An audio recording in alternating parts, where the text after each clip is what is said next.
Can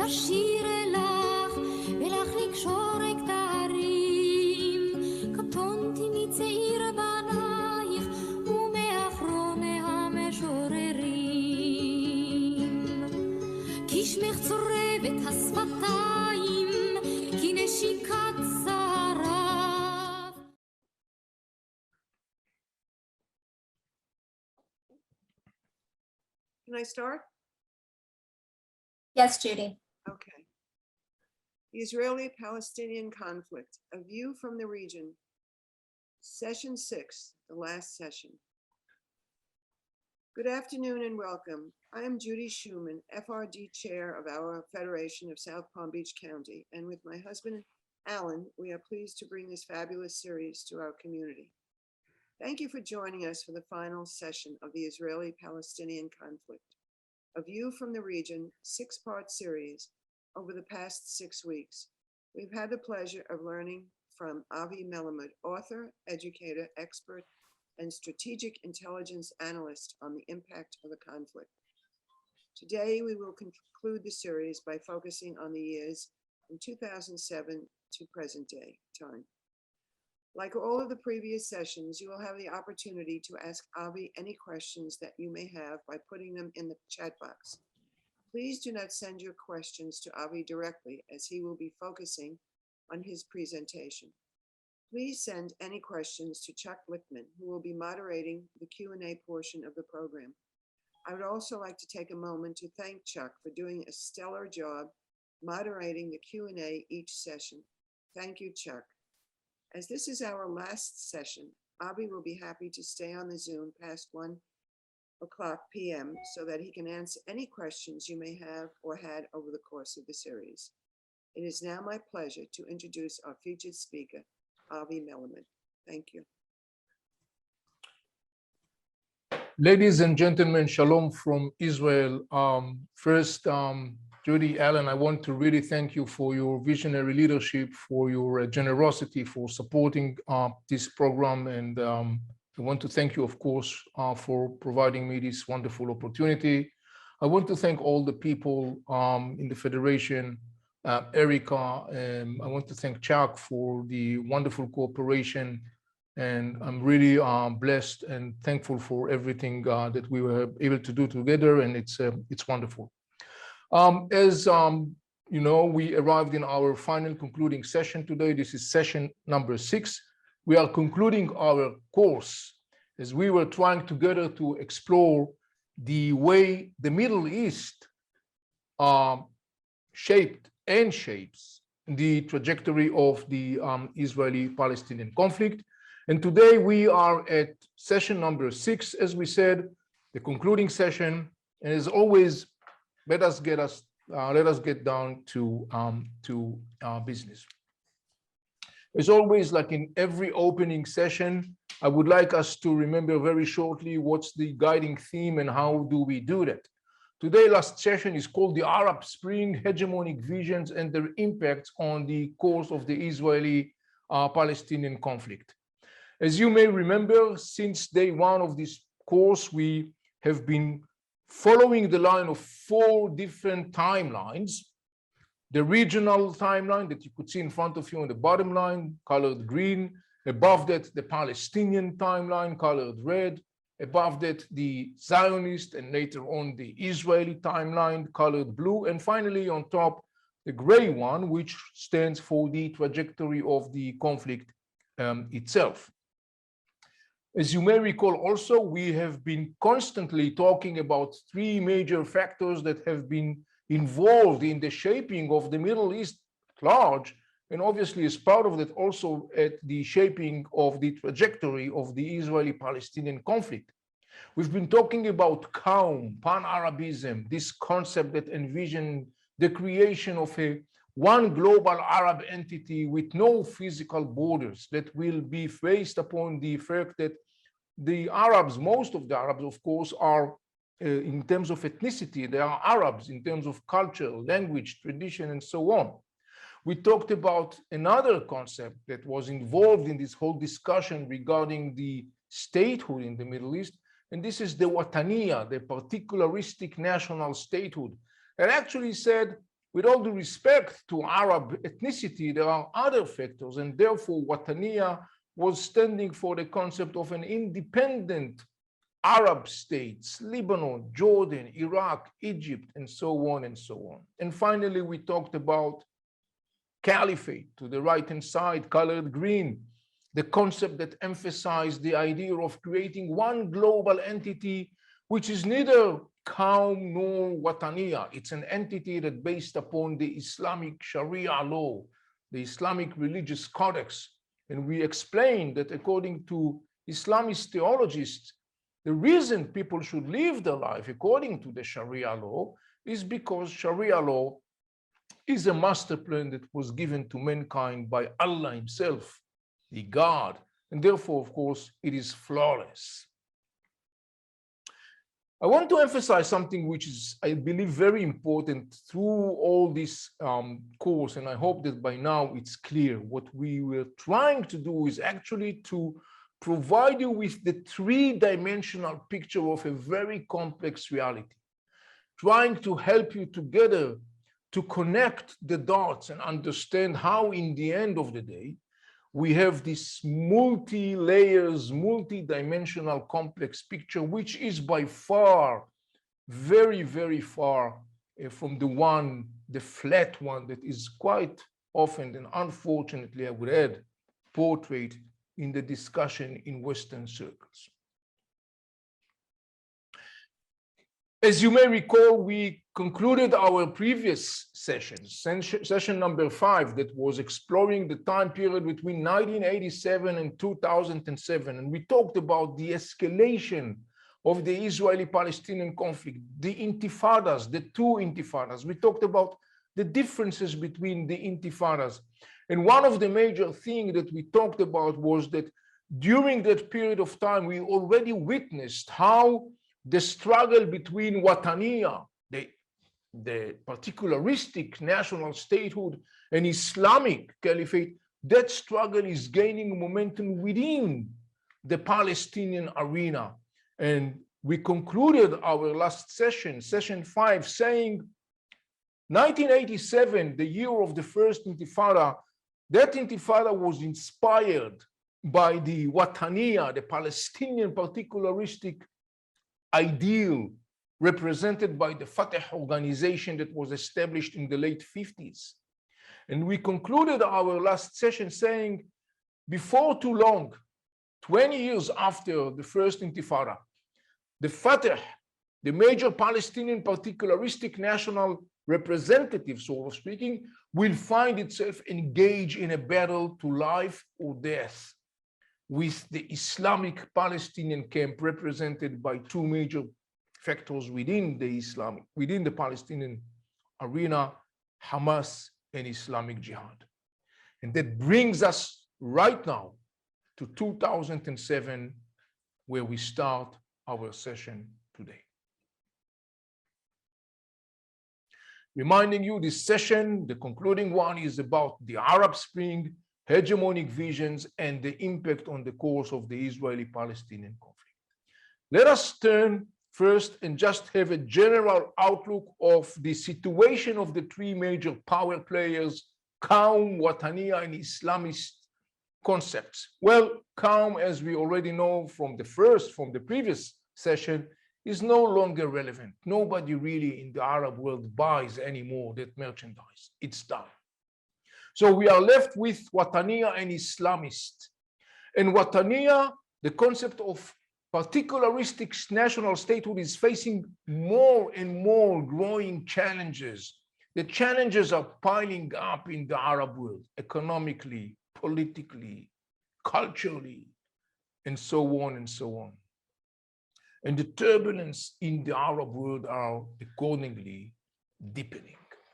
At the same time, we are witnessing a process where, against the backdrop of the growing challenges of Wataniya in the Arab world, Islamist camp is gaining more and more momentum. It offers people sort of remedy, sort of solution, sort of answers to their problems. And parallel to that, we also witness the growing impact and influence of militant Islam. So let us turn our look into the Palestinian arena in 2007. And what we see is the split, where the power struggle between the Wataniya, the Fatah, particularistic national statehood concept versus the Islamic concept represented by Hamas and Islamic Jihad in Palestine, in the Palestinian arena. The year is 2007. A year and a half before, in October 2005, Israel withdrew from the Gaza Strip, evacuated all the settlements and all the settlers. This is the act of disengagement. We talked about it in the previous session. Israel handed over control to the Palestinian Authority. The major pillar of the Palestinian Authority is Fatah. The rule of Fatah in Gaza Strip is going to be terminated violently a year and a half later, in the summer of 2007, when Hamas military power is conducting a brutal, violent coup in Gaza Strip, terminating violently the rule of its own brothers, the Palestinian Authority. Hundreds of Palestinians are killed in clashes between Hamas and Fatah in the streets of Gaza Strip. And in June 2007, Hamas takes over Gaza Strip.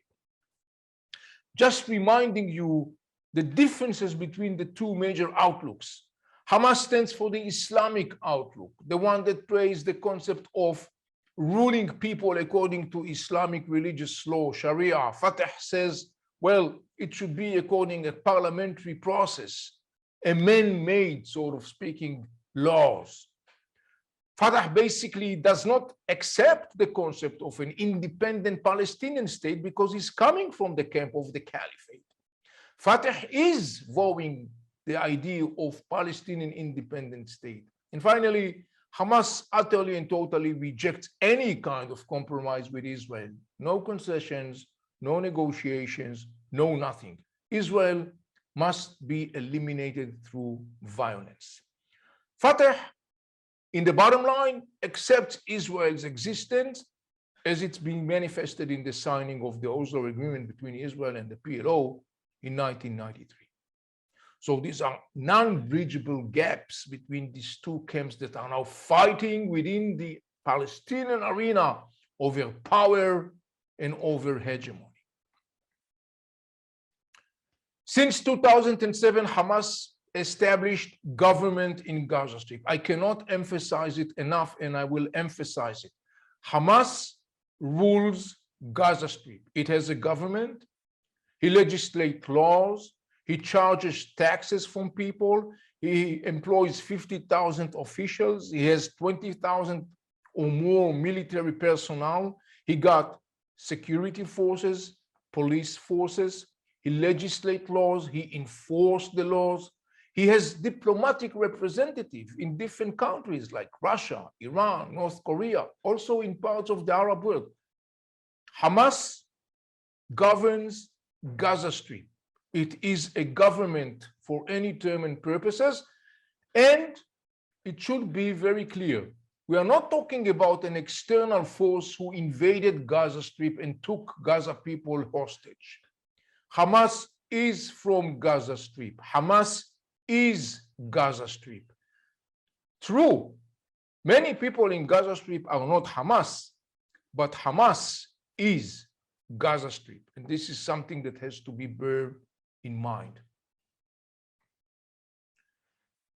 Let us now turn our look what's going on in the regional arena, where we see very significant development. Two major focal issues that are going to dramatically impact the shape and trajectory of the Israeli-Palestinian conflict. One is the issue of the struggle over path, identity, and direction in the Arab world.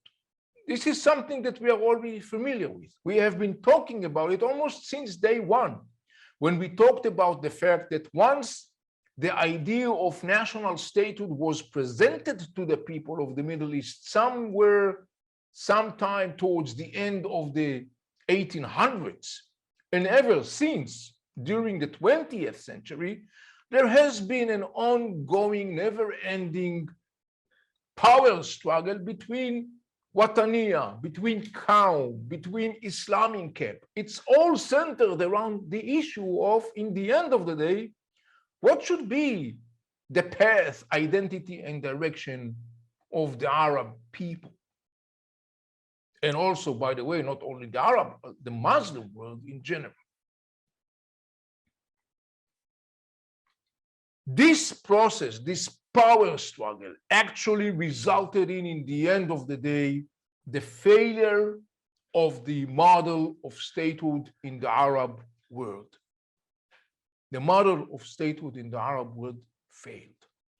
When you got Qawm, when you got political Islam, when you got civil society factors, when you got particularistic national statehood supporters, and when you got militant Islam factors, trying to get all together in this narrow niche, that cannot lead anywhere. And basically what we see actually towards the end of the 20th century and the beginning of the 21st century, we are witnessing the failure of the model of statehood in the Arab world. That volcano that has been erupting from time to time is now about to erupt massively. In 2010, a Tunisian peddler, Boulazizi, that was his name, out of frustration, unable to see any kind of future, hope, dignity for his life, is burning himself to death. Burning himself to death, he is basically setting fire across the Middle East, and he's generating a huge turbulence, turmoil, after shock waves that is going to be known by the name of the Arab Spring. You know, many people in the Arab world call that the Arab winter because they say, look at the gloomy reality of the Arab world today. I personally call it the Arab awakening because in my perspective, the Arab Spring is not the reason for the chaos that we see in different parts of the Middle East today. The Arab Spring is an outcome of a chaos that was under the ground for decades, under a thick crust. And then at this point of time, in 2010, it erupts. That was a huge underground volcano, and it has erupted in 2010. The Arab Spring is a scream of anger and frustration of Arabs because of their dreary reality, because of their gloomy reality. The picture that you see, this poster painted by a Syrian artist named Rudy Khalil, basically reflects it, and it's called The Scream of Anger. Hundreds of millions of people across the Arab world are angry with their governments and rulers, and they demand change. They demand future. They demand hope. They demand services. They demand education. They demand health systems that are operating.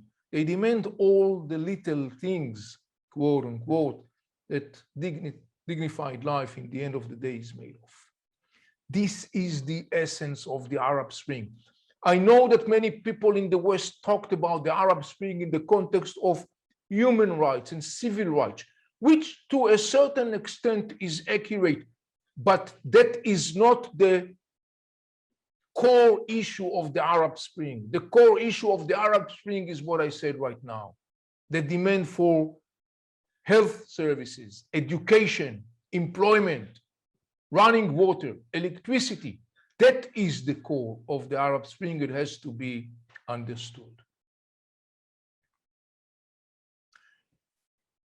Meanwhile, when we are looking at the region parallel to that, we are witnessing what is going to become a very significant process. Let us just remind ourselves what happens in 1979 in Iran. Iran is not an Arab state. In 1979, there is an enormous development in Iran. We mentioned that in our previous session when we talked about the Islamic Revolution, when Iran becomes a Shiite theocracy under the leadership of the Shiite mullahs, the clergies, the Shiite mullahs. Iran becomes in 1979 Shiite theocracy, and that theocracy is guided by some narratives that are powerful and unfortunately also very much harmful. At the center of the pillar, sort of speaking, of these Iranian Shiite regimes that come to power is the concept of exporting the Islamic Revolution. The idea of exporting the Islamic Revolution in the eyes of the mullah regime has two major purposes. One is to undo what the Shiites argue to be injustice. You may remember that at some point we talked about an event that happened 1400 years ago with the killing of Hussein bin Ali bin Abu Talib. This is the point of time in the year 680 where actually Islam was split to majority of Sunnis and minority of Shiites. And Shiites argued that with the killing of Hussein bin Ali, the crown of leadership was taken from them by the Sunnis. And now in 1979, there is a regime that comes to power in Iran, and that regime says, we will take back the power, the crown that was allegedly taken away from us, kidnapped from us, stolen from us 1400 years ago. And the other purpose of the Islamic Revolution, exporting this revolution, is to position Iran as the superpower that leads the region. That's not the end objective. The end objective is to basically make the Shiite the dominant power in the world. To that end, one of the most powerful machines, mechanism, apparatus that the Iranian mullah regime is applying is the Islamic Revolutionary Guards, which is the major military power of the mullah regime, and basically today the most significant power politically, militarily, and economically in Iran. You see to the left-hand side of the picture the symbol of the Islamic Revolution Guards in the center, and it's circled with all these slogans, all these symbols that you see, which are all basically standing for a huge network of armed proxies that the mullah regime has been very successfully and efficiently establishing, nurturing in the Middle East since 1979. Sometime in 2004, the Jordanian king Abdullah II said, beware of the Islamic Shiite regime vision. He called it the Shia Crescent. He basically says the mullah regime is creating this crescent of power and influence that is cutting through the Arab world, the Middle East, as part of its hegemonic vision. He was very accurate with his observation. When you look at the map in front of you, you could see this crescent shape stretching, starting from the Mediterranean in a place that we are talking about, Gaza Strip, going through Lebanon, Syria, Iraq, crossing through the Gulf, Bahrain, Yemen, and continuing to Africa.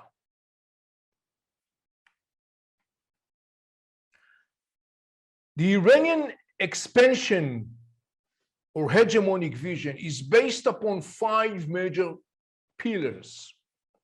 One is diplomatic, commercial, and military relations with other states, which is, of course, naturally. Another one is educational, charitable, cultural activities through NGOs and organizations, which, by the way, often used as a shadow operations for terror cells that are operated by the Iranian regime. Another pillar is developing military capacities and capabilities, particularly high precision ballistic missiles, attack drones, and so on.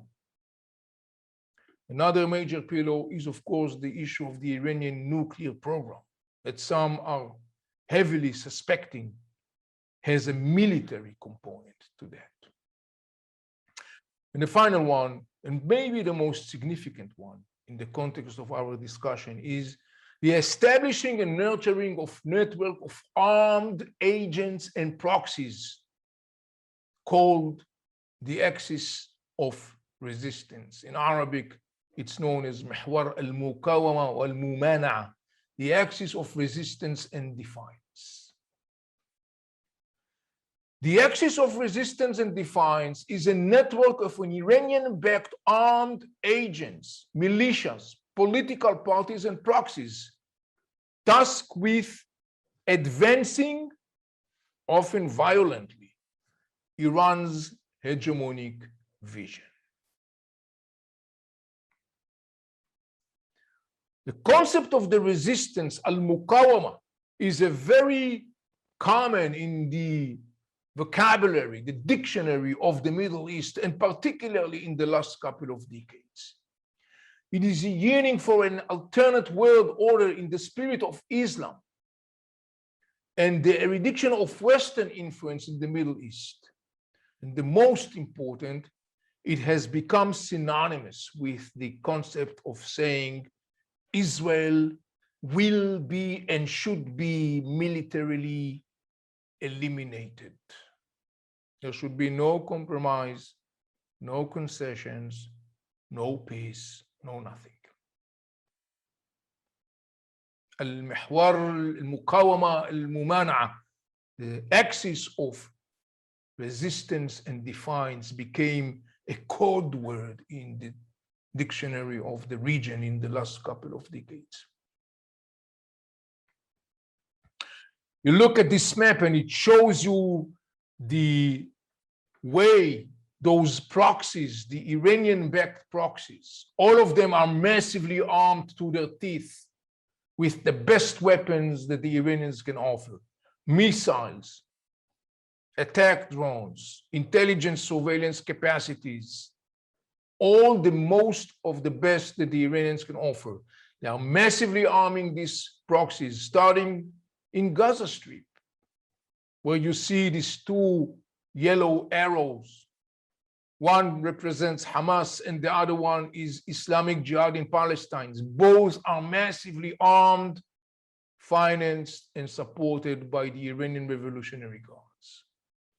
Above that, you could see Hezbollah in Lebanon, the biggest and most significant Iranian proxy, with some 130 to 150,000 rockets and missiles aimed at Israel, including a constant attempt to make those rockets and missiles accurate, precise. You see Syria, that to a large extent is occupied by Iran and its proxies, Afghan Shiite militia called Fatimiyun, Pakistani Shiite militia called Zinabiyun, Iraqi Shiite militias. You could see the Iraqi Shiite militias also scattered in Iraq. If you look down at the map at Yemen, you could see Ansar Allah, the military wing of the Houthi, a Shiite tribes in North Yemen that conducted a coup in 2014 and actually serves as an Iranian agent. You could see in front of you how basically it resembles or represents the Shiite Crescent that Abdullah II, the king of Jordan, was talking about. One other thing that you could notice, how those militias are actually centered around Israel's borders. Gaza Strip, Lebanon, Syria. It is not by chance. This is part of a vision, an Iranian very well calculated vision that in the end of the day aims to create a loop of fire around Israel's neck, to bring Israel's down to its knees, and in the end to eliminate Israel.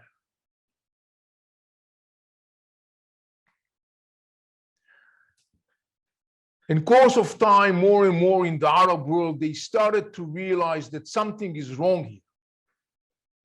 You see, the Arab world was praising the concept of al-muqawama, the resistance, playing straight to the hands of the Iranians, because the Iranians played very well the hand of the resistance. And the Arab world for a long period of time, and up until today, many people in the Arab world are still buying that concept, though more and more people in the Arab world came up to the painful realization that they have been tricked, fooled around, pulled in their noses by the Iranians with this whole story of the resistance. The Arab world, maybe too late, realized that the mullah regime in Iran was very sophisticatedly using the story of the resistance and liberating Palestine as a pawn to deepen the control of the Iranian mullah regime in the Arab world. The mullah regime says today to the Arab world, we control 4 Arab capitals. We control Beirut, we control Damascus, we control Baghdad, we control Sana'a. And I will add to that, that to a large extent, they also control Gaza Strip. And they were able to do that because they were playing very sophisticatedly the concept of we are liberating Palestine and we are liberating Al-Quds, Jerusalem, under the banner of the resistance. What you see in front of you are a couple of cartoons published in the Arab world by Arabs who actually says, we got the Iranian game. If you look to the left-hand side, for example, you see this caricature that says, Iran's proxies, Hamas and Islamic Jihad in Palestine sacrifice Gaza in the service of Iran. They are. This is not a poster by the Israeli Foreign Ministry. This is a poster by people in the Arab world.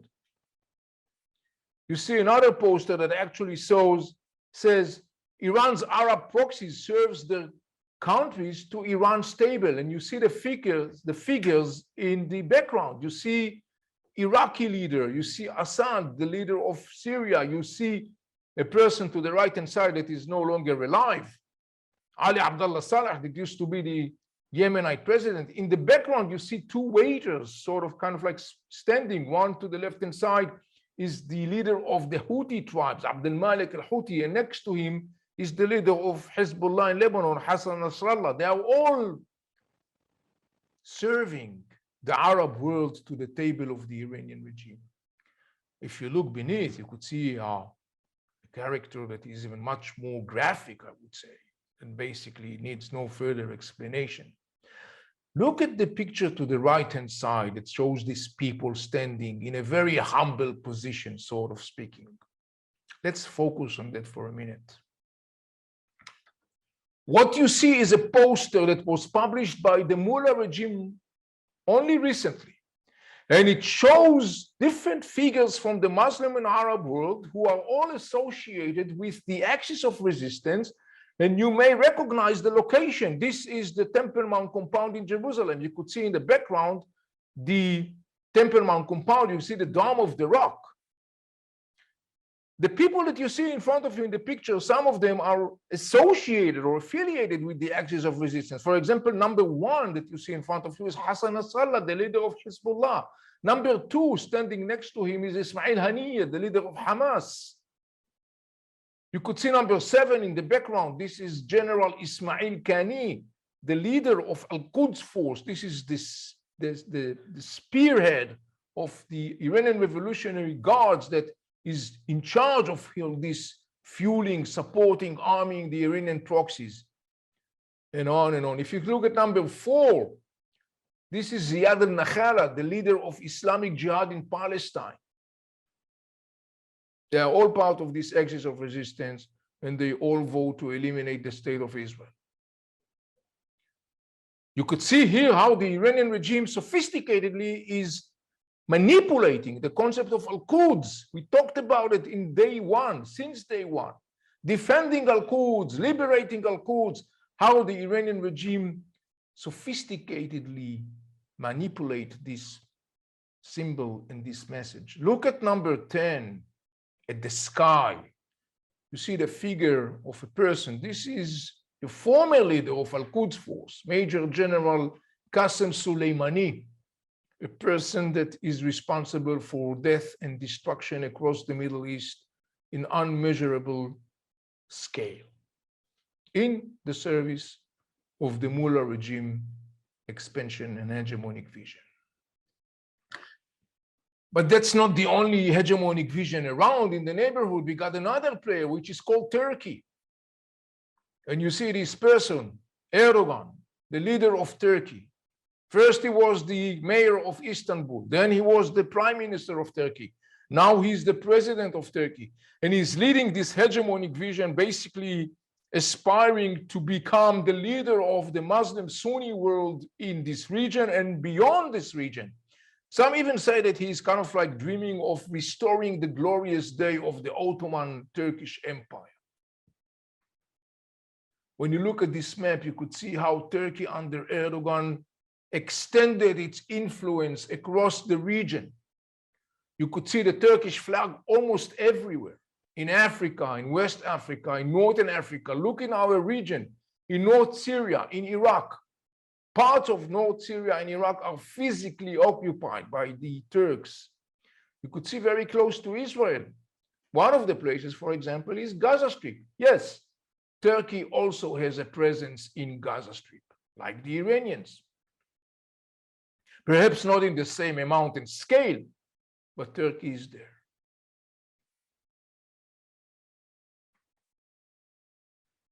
So when we are looking at the picture, going back to the ground, after we have discussed the crisis of the statehood in the Middle East, the outbreak of the Arab Spring, the chaos and turbulence and unrest it brought with that. And together with that, we saw how at the same time, Iran and Turkey are proactively taking advantage of the weakness of the Arab world, reminding you the Arabs are their old rivals. Iran and Turkey are taking advantage of that. This is their time. This is their moment. This is their opportunity. And they seize the moment. They take in two hands this opportunity in different ways. And one of the ways is by focusing their efforts in Gaza Strip. So what we witnessed since 2007 is the creation of an Islamic Emirate and Iranian-backed entity in Gaza Strip, governed by Hamas. These are pictures taken from the Gaza Strip. Look at the right-hand side, you see this big billboard, and the person on that billboard, Major General Qasem Soleimani. He was eliminated by the United States in January 2020. Following his killing in Gaza Strip, the Palestinians, who are Sunnis, Hamas and Islamic Jihad, they posted these huge billboards to express their mourning and identifying and sorrow with the killing of Major General Qasem Soleimani. Major General Qasem Soleimani is responsible for the killing of hundreds of thousands of Sunnis across the Middle East, in Yemen, in Syria, in Iraq, in Gaza Strip.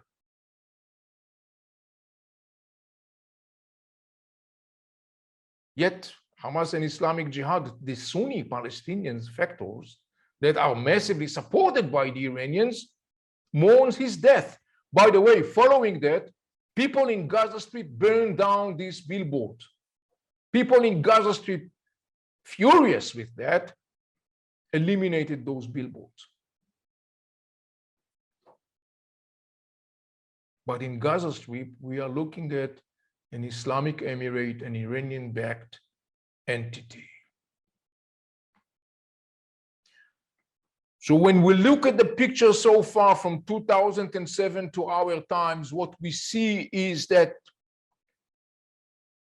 the outbreak of the Arab Spring, the enormous turbulences in the Arab world, the whole shaky structure of the statehood, the national statehood across the Middle East, was playing, at least for a short period of time, to the hands of the Islamist camp.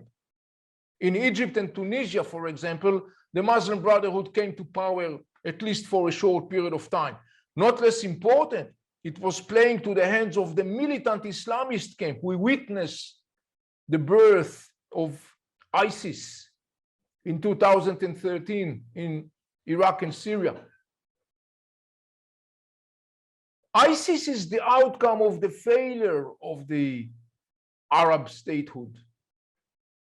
When young people, young generation grew up in an environment that is politically corrupted, suffocated with violence, with no future, with no hope, with no education, with no nothing, with no identity, they are easy prey for radical Islam militant preachers who easily capture them. Why?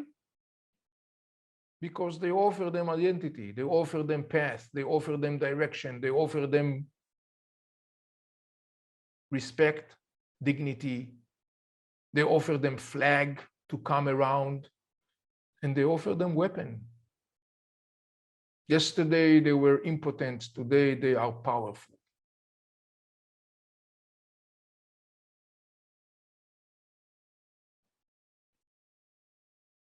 So when you look at this whole developments in the region, the crumbling of Arab statehood, the growing political, cultural, social, economic challenges in the Arab societies, the strengthening of political Islam, at least to a certain point, to a short period of time, because very quickly people in the Arab world realize that political Islam doesn't really have remedy. It cannot offer them answers to the problem. Yet there is the camp of militant Islam that is very appealing to many young people in the Muslim and the Arab world. Do you really think that all these developments are not going to impact the Israeli-Palestinian arena? Well, we all want to think again, don't we? It is impacting the Israeli-Palestinian arena, and the most significant impact is this creation of this militant Islamic Emirate in Gaza Strip, backed by the Iranians and the Turks, who for their own interests are interested in further fueling this conflict as much as possible, because it serves their hegemonic visions.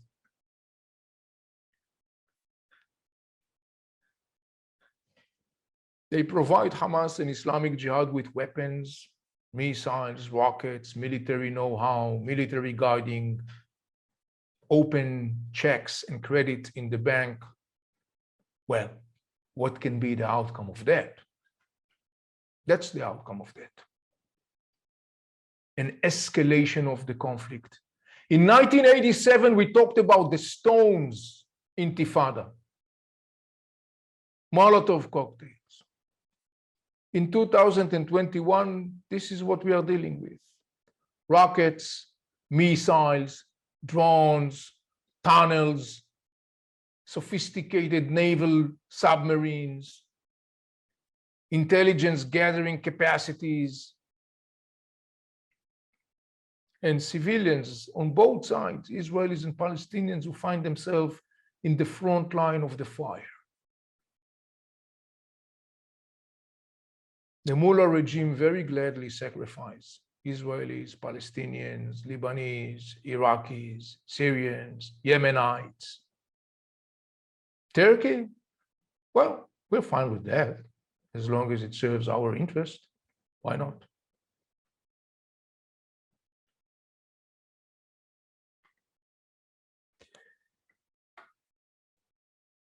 To conclude this session and conclude our course,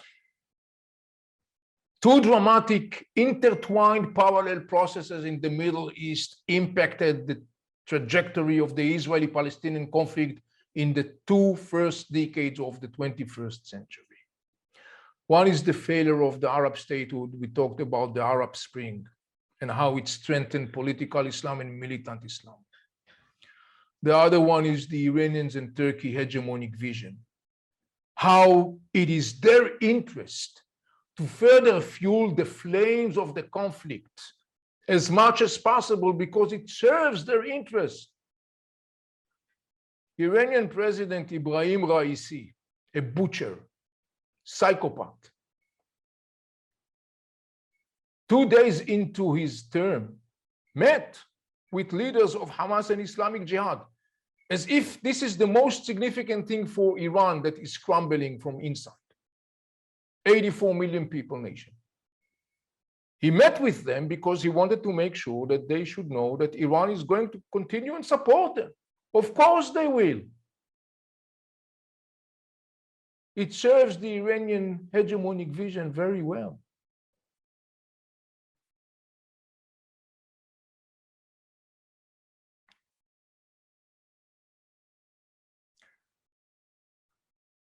As we come to the concluding part of this course, this program together, I hope that we were able to see during this course, to challenge, I would say, a major common narrative in the West that actually argued for a long period of time. You know, it's the Israeli-Palestinian conflict that shapes the Middle East. I think that we can say today, after this course, well, no, it's the other way around. It's the Middle East that shapes the trajectory of the Israeli-Palestinian conflict. There is another narrative that I believe that now we can truly confront, and that's the narrative that says, you know, let's move on with this two-state solution. Now, I want to be clear about it. I'm not against two-state solution. Personally, I would like to see two-state solution, where we have two states that are living side by side, Palestinian state and Israel, as good friends, as good neighbors. But I put it aside because I have to look at reality for what it is. And I have to understand what reality is made of. And when I'm looking at the reality, the picture is very clear. Regardless of whatever I want, regardless of what my narratives are. I emphasize that because it calls for rethinking about how do you look at reality? What is reality? Why do you look at reality the way you look at reality while reality is totally different?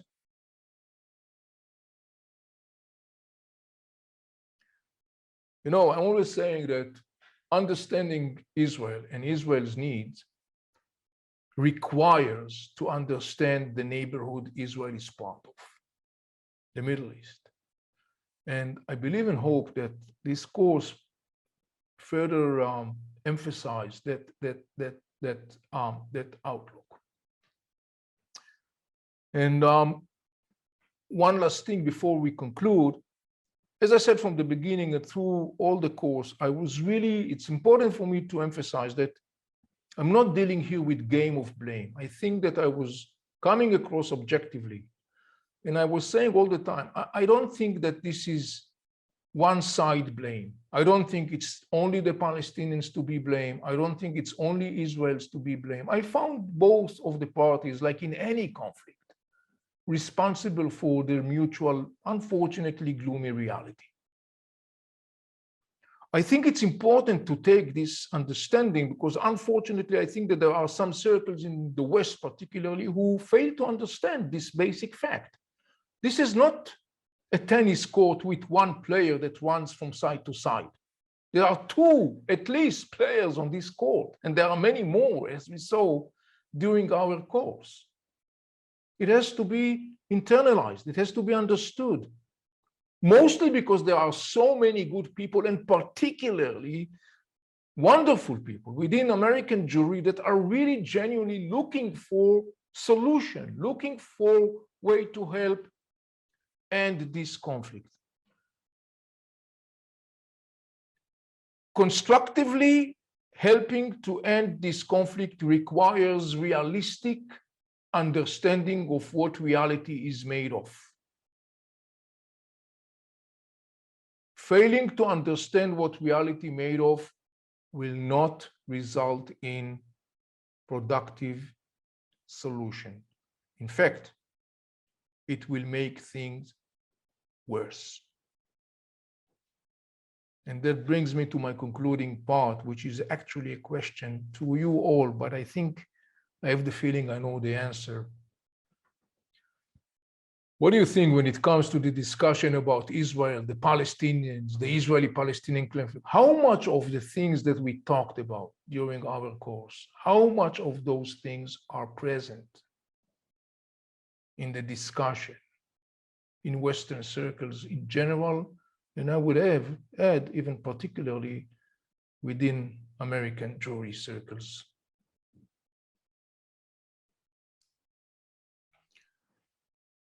Ladies and gentlemen, I'm concluding this session and I'm concluding this course. As always, I'm opening this session to your questions. Avi, what a terrific presentation you just made. And I can't speak for the crowd when it comes to the question at the bottom of the screen, your question, when it comes to discussions about Israel, etc. My guess is that we talk in general about what's happening in the day, and I don't think that there's that much discussion on the history and particularly the detail that we went into with the difference between political Islam and militant Islam. But I do think we all learned an awful lot, and we're in better position to ask those questions and to have that dialogue now. So from that perspective, thank you very much for 6 weeks of hard work, getting to the point of preparing these presentations, and then having what I think was a terrific show. So thank you for that.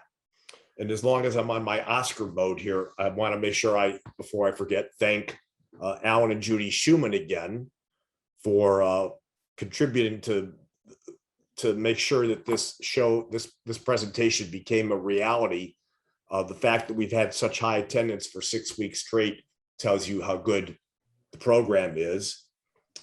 And then I also want to thank everybody in the audience for showing up every week. And that's much appreciated as well. Now with that, there are a lot of questions, and hopefully people will stick around because I think that this is the best set of questions that I've seen in the 6 weeks.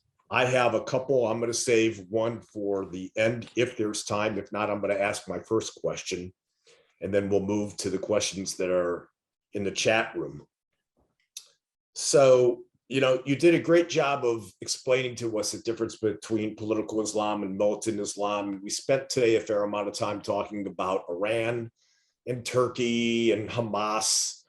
And what I'm wondering, though, is what the will of the people is actually that live in Gaza and the West Bank. And with that, I'll share some of my own personal research, which is I came to meet Khalil Shikaki, who is a very well-known pollster in the Palestinian territories. It wasn't a fun meeting, I'll tell you that, but I don't really take seriously what he says, and I'll share that with the audience in a moment. And that's because his brother is Fathi Shikaki, who was one of the founders of Islamic Jihad and died a quote martyr. But nonetheless, Fathi Shikaki's most recent poll showed that there was 70% of the Palestinians, both in Gaza and in the West Bank, that supported, in fact, demanded forcing the election of legislative and presidential elections that were supposed to have been held a few months back. And that's an astronomical number, but I have a little bit of credibility issue with Shikaki because I know what his beliefs are. I haven't been able to see or find any other polling. So I'm curious if you know, because ultimately, it's often the will of the people. what the percentage of Palestinians living in Gaza is that support Hamas, and similarly, what the percentage of Palestinians living in the West Bank is that support Hamas. And I don't know if you have that data, so I hope it's not an unfair question, but I suspect you have a good idea as to what the numbers are really like, because that could be important to the concept of peace. Yes, Chuck, I'll try to do it shortly so we leave more time, because each part of the question is like, 5 weeks of answers. Yeah, I know. Just to make it shortly, I don't know to refer to numbers. I don't know if anyone really can refer to real numbers. I never ever trust polls. But here is what I can tell you as a fact. Despite of Shkaki's, I know Shkaki, his presentation, the fact was that before the election, towards the elections, the Palestinian elections, there was a great skepticism within Palestinians that these elections is going to take place at all. Now, I'm saying that not retrospectively. I'm saying that because before the date of the elections, I gave a couple of interviews and I wrote and I made a prediction. I said, these elections are not going to take place at all. They didn't. I was right. Why? Because I was, as always, I was not following pollsters. I was following what they are saying, spending every day and every night reading, talking, looking at what Palestinians are saying. And I got this picture and I said, oh, there is a great skepticism among the Palestinians regarding these elections. And that's the reason I made this prediction before in interviews and articles that I wrote and others, and I was right. So in that context, with all the respect to polls, any kind of polls, I'm always trying to keep away from polls and trying to look at reality the way I can read reality based upon a very simple formula that I have, and it's called hard work. 24/7, just trying to gather the information and to see what's going on. As of Gaza Strip situation, I want to emphasize, I emphasized it and I will re-emphasize it. Gaza Strip is ruled by Hamas. Hamas is government that rules Gaza Strip. Hamas is not a bunch of little green people that came from Mars. This is a factor that was born in Gaza Strip. It is part of the fabric of Gaza Strip. And here are two observations that I have to make that I'm not so sure that Western circles really understand. First, hundreds of thousands of people in Gaza Strip benefit Hamas rule, either because they are being paid salaries, or they are doing business with Hamas, or they are controlling all kind of like smuggling issues or trade issues. Hundreds of thousands of people are benefiting Hamas rule. By the way, like any other place in the world. The other thing is that there are many people in Gaza Strip who oppose Hamas. They don't stand for Hamas way, either ideologically or practically. Now, the two major challenges are as follows.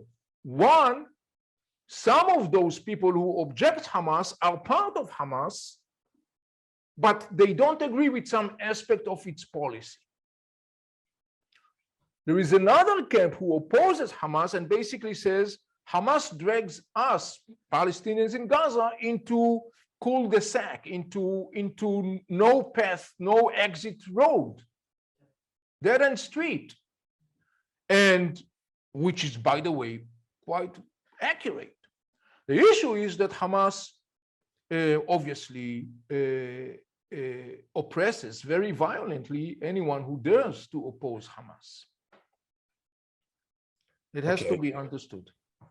So I'm going to take what are a few questions about Gaza and sort of consolidate it into what I think is what everybody wants to know, which is basically, is Gaza going to be controlled by Hamas from now, and I won't say forever because that's a long time, but at least in the I'll call it 10 years, next 10 years, 20 years, something like that. Any thoughts on that? Hamas is a major power factor within the Palestinian. Hamas is not going to the moon. The last shuttle to the moon has just left recently. We have to understand it. Hamas is part of the Palestinian people. It is the Palestinian people's task to make a decision in the end of the day. Where do they want to go? Do they want to take Hamas path? Do they want to take Fatah path? Do they want to take ISIS path? That's why I asked the question about polling. That's the major question that not I'm asking the Palestinians. That's the major question that Palestinians asking themselves. And more significantly, that's the major question that the Arab world ask the Palestinians. You see, here is an interesting phenomenon.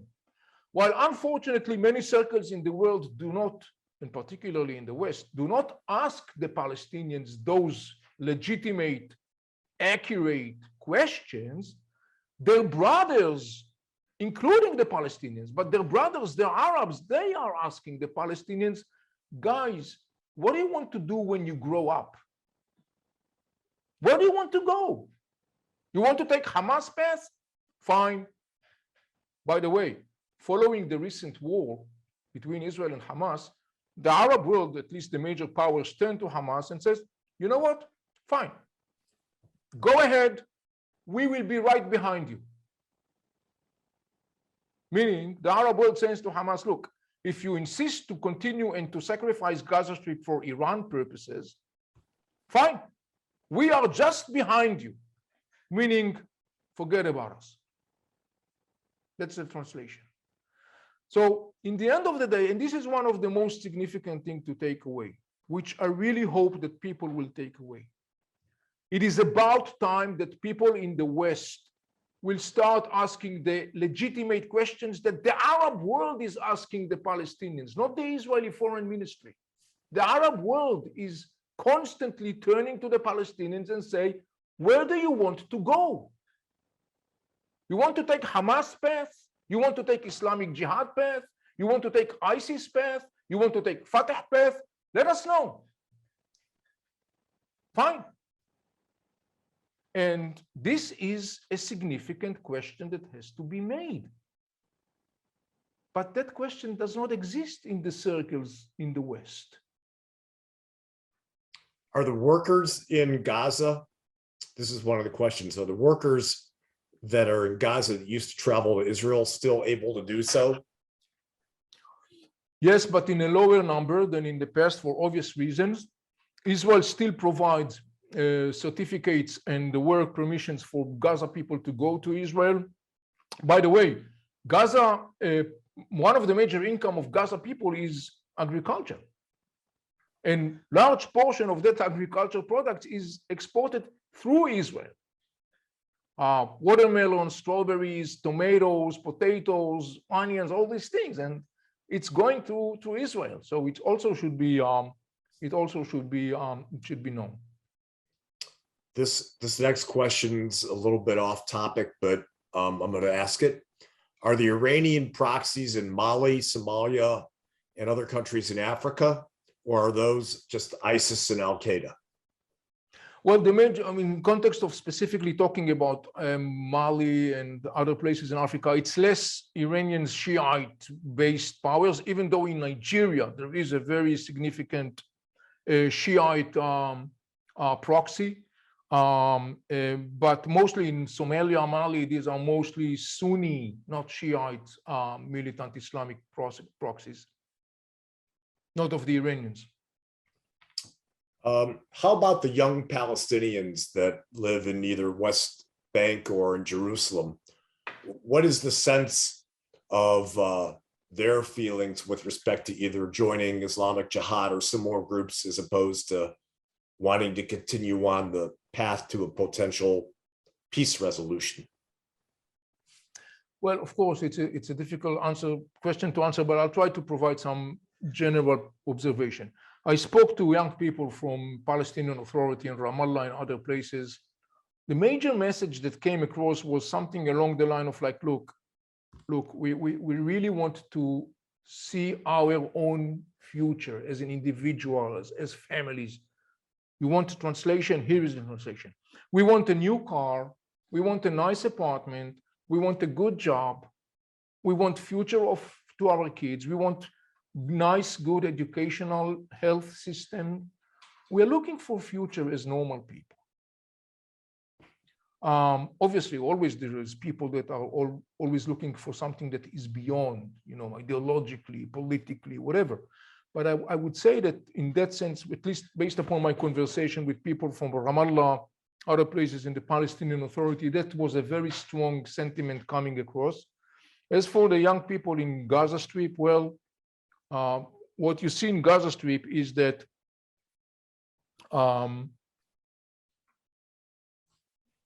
thousands and thousands of people are actually trying in every possible way to get out of Gaza Strip. Okay. Particularly young people, because they see no future in Gaza Strip under Hamas. Here's a question I'm not seeing raised or discussed by the press yet. It's pretty timely. What will the impact of the fall of Afghanistan to the Taliban be on the Israeli-Palestinian conflict and the power balance in the Middle East? Yeah, I'm smiling because just today I've been concluding the last updates. If I may just take a minute, my new book is going to come out shortly. We are just on the final stage of completing the book. And then, of course, as we were already prepared to submit the book to printing, we got this whole big story in Afghanistan going on. Obviously, we have to make a last moment update, and I was writing a couple of pages about it. Just today, I concluded my short observations. There are many ramifications, but in the context of the Israeli-Palestinian conflict, here are two interesting ramifications that I think I can share with you. First, I think that it's going to further strengthen the formation and the cooperation of what I call the Alliance of Moderation. This is an alliance of powers in the region, which include Saudi Arabia, Egypt, Jordan, United Arab Emirates, and Israel, that is looking for stability. I think that the development in Afghanistan, Pakistan, Taliban's taking over is going to strengthen that foundation, which is for itself a good reason.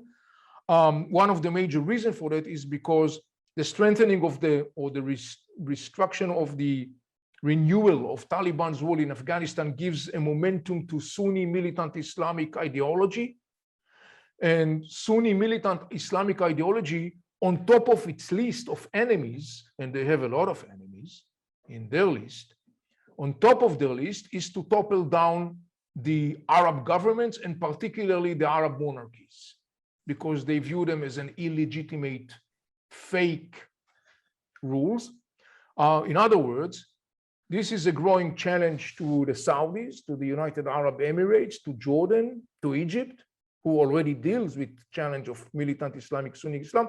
And the inevitable outcome of that, according to my estimation, is that it's going to strengthen the cooperation that is already going on between those states and Israel.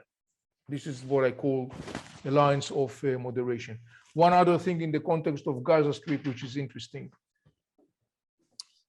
Hamas and Islamic Jihad in Palestine rushed to congratulate the Afghan people for getting rid of the United States occupation.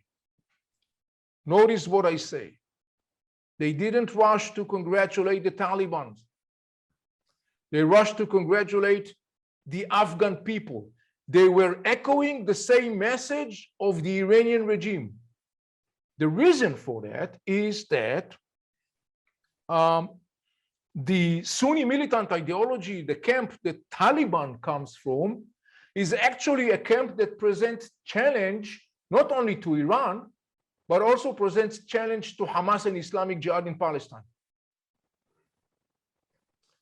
It is a Salafi jihadi radical ideology. By the way, there are components of that ideology and cells that operate in Gaza Strip, and Hamas is much more concerned with those cells than he is concerned with Israel. So Okay. Hamas and Islamic Jihad in Palestine, on the one hand, congratulate the people of Afghanistan, not the Taliban, with getting free of the American occupation.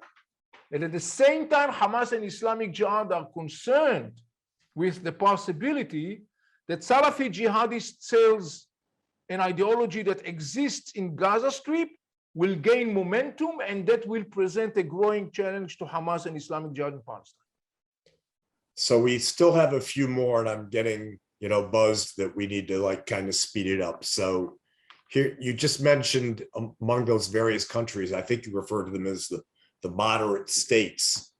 And one thing that you didn't mention, one country you didn't mention was Saudi Arabia.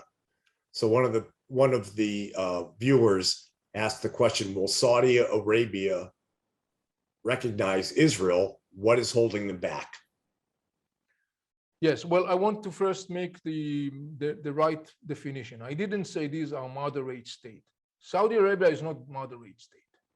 This is what I call the alliance of moderation, meaning this is an alliance that brings together factors that some of them are not moderate, but they are looking for stability. So I have to make this terminology clear. Saudi Arabia is part of this alliance. It's a very significant part, and this is an interesting love story where it goes. It's beyond the scenes. We all know the known aspects of that. Israel has a peace treaty with Egypt. Israel has a peace treaty with Jordan. Israel has a peace treaty with United Arab Emirates. Israel has normalization agreement with Bahrain, with Morocco, with Sudan. This is the known part. And by the way, there is a constant and growing Israeli-Egyptian, Israeli-Jordanian cooperation when it comes to intelligence, military capacities, and so on and so on. Again, it is driven out of a joint strategic, long-term strategic interest. It's not about hugging and kissing. It's about strategic interest. Saudi Arabia is definitely there, but this is beyond the scene. I was asked, following the signing of the Abraham Accords more than a year ago, I was interviewed in different platforms, and I was asked, well, everybody is looking to see the next day Saudi Arabia is going to join in. And I said, like, guys, hold your horses. The Saudis are not going to jump into the wagon. They are in the wagon, but they are not going to jump formally, which is, as of now, accurate. And I think that at least in the foreseeable future will be the case. But I do add a prediction, and I think that, and it goes back to also the story of Taliban in Afghanistan, I believe that during the course of this decade, we'll see more formalization, sort of speaking, of the Israeli-Saudi relationship. We have two more questions. Here's the first.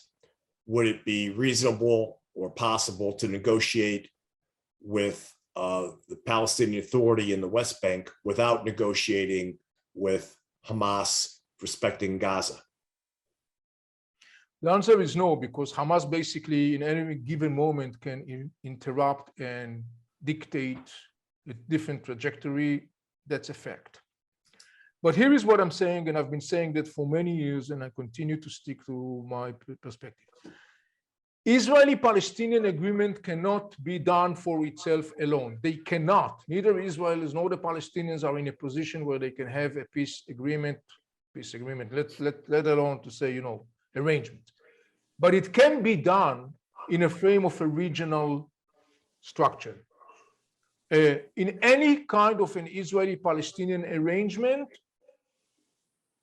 the involvement of the major players in the region and the relevant players in the region, namely Saudi Arabia, Egypt, United Arab Emirates, Jordan, they must be part of this package deal. It wouldn't work any other way. And that has also to be secondary support by international community and so on and so on. But that has to be understood. I've been saying that for 25 years ago in my formal positions. I've been saying that 15, 10, 5, years ago, and as of today, up until now, my evaluation was very accurate. It cannot be done other than a sort of a regional frame. Okay, since the inception of this program, you wouldn't know this, but the current chair of Federation, Larry and Diane Feldman, actually Larry is the chairman, but Diane has been participating also, have been on the screen, and he has a question. So I saved him for last, and I'm going to let him as chairman ask the question. Larry? Avi, my friend, how are you?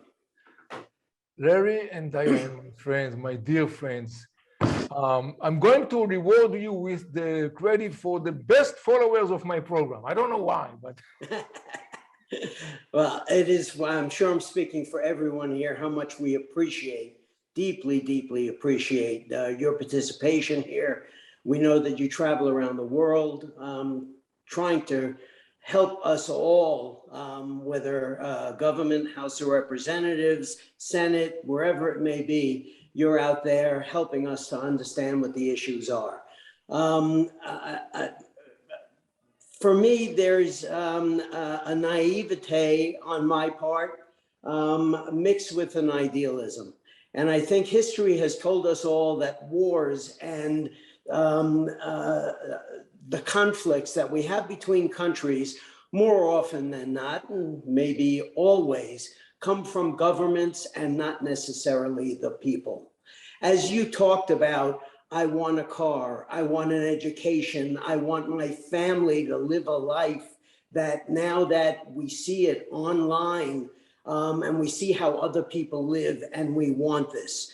We know that Mr. Arafat back in the day had billions of dollars in his French bank accounts that were taken from the people, that this kind of activity continues.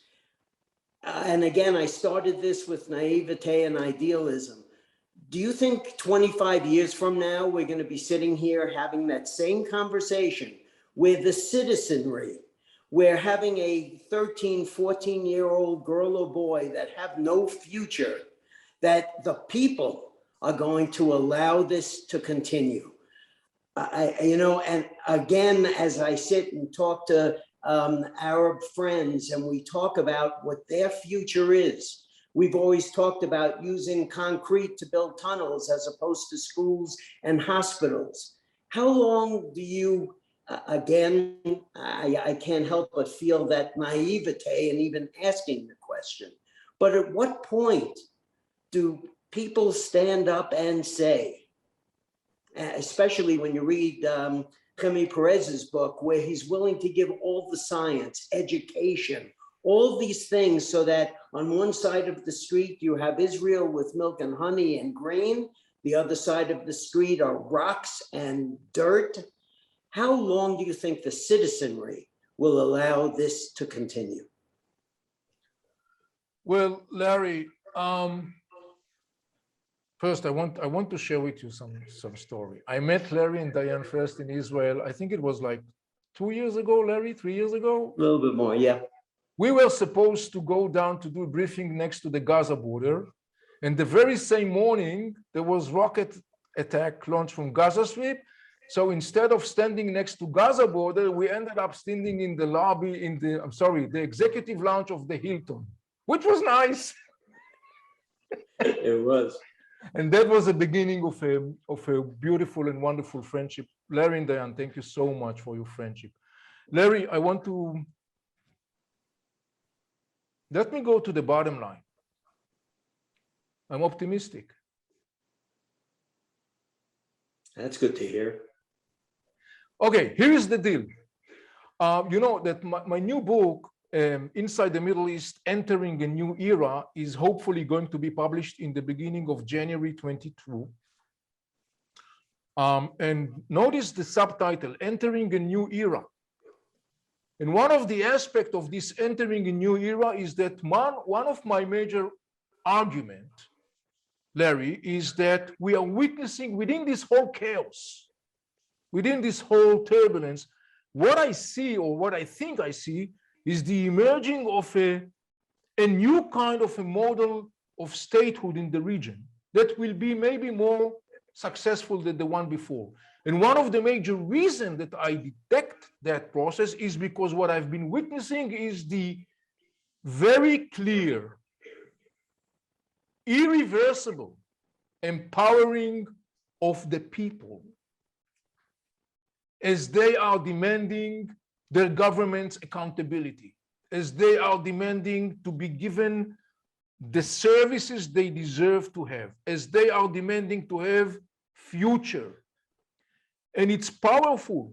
And I give a lot of examples showing you in my book that this is not naivete, Larry. This is something that I'm very glad and thrilled to share with you, saying, Larry, you know, don't feel or think it's naivety, because I can provide you with the information that shows you this is maybe the trajectory of things.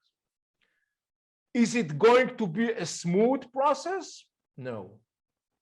Is it going to take 25 years? I don't know. It may take 5 years, it may take 50 years, but I dictate that project, this trajectory. And I think that in that sense, we can be optimistic. But let me tell you something to you, Larry and Diane, and everyone, you know, it also goes back to our responsibility in the context of how do we make this thing happen? How do we make an impact? I know that this is something which is enormously significant for so many good people, and particularly in American Jewry, who are really genuinely, you know, concerned about Israel, and they want to see this future.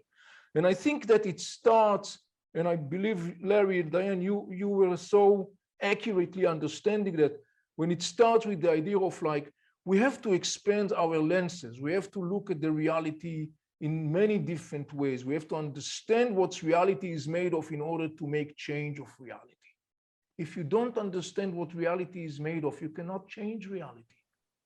If you understand what reality is made of, you have a better chance to positively impact reality. And well, I appreciate your optimism. We're looking forward to your next book. And again, our appreciation comes from all of our hearts. So to you and Maya, be safe and God bless. I'd just like to add that to our own group that we have here, it's not often that we have one of our own that's about to publish or about to be released. And our moderator, Chuck Lickman, has written a number of books previously, but we all have something to look forward to. We hope that by September 7th, I've already ordered months ago, but there's a new book coming out by Chuck. By the way, he said that I can star in the movie, so I'm looking forward to that. But get online and order it. The Sword David, it's a Middle East terrorism thriller with some biblical themes, hopefully follow along with Avi. And 3 different reviewers have already said that it's a cross between the Da Vinci Code that I know so many of us have loved and Raiders of the Lost Ark.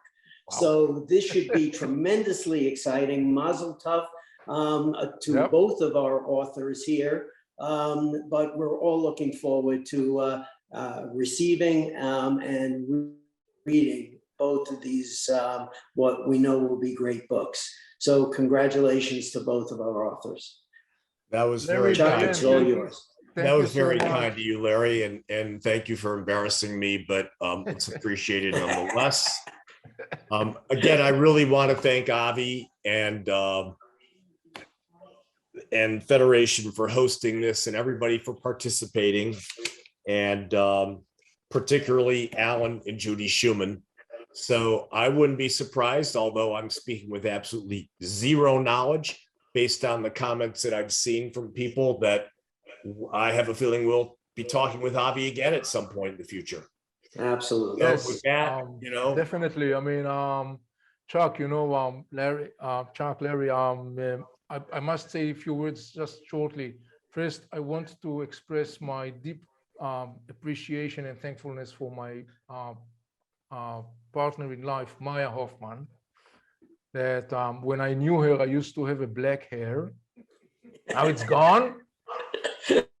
You know, we couldn't do it without Maya's enormous work and help. Second thing, yes, Chuck, congratulations on your new book. We are very much, it sounds like very exciting.